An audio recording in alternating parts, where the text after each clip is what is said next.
ത്രിയേക ദൈവത്തിൻ്റെ തിരുനാമത്തിന് മഹത്വം ഉണ്ടാകട്ടെ. കർത്താവിൽ പ്രിയ സഹോദരങ്ങളെ, നിങ്ങളെല്ലാവരെയും കർത്തൃനാമത്തിൽ ബൈബിൾ ക്രൗൺ പ്രതിദിന പ്രശ്നോത്തരിയിലേക്ക് സ്വാഗതം ചെയ്യുന്നു. നമ്മുടെ ഇന്നലത്തെ ചോദ്യം, യിരെമ്യാ പ്രവാചകൻ മരിച്ചത് ഏത് രാജ്യത്ത് വെച്ചായിരുന്നു?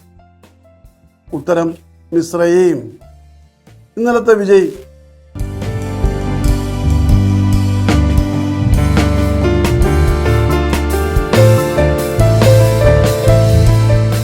ഇന്നത്തെ ചോദ്യം, മനോഹയുടെ പ്രസിദ്ധനായ മകൻ്റെ പേര് എന്താണ്? ചോദ്യം ഞാൻ ആവർത്തിക്കുന്നു.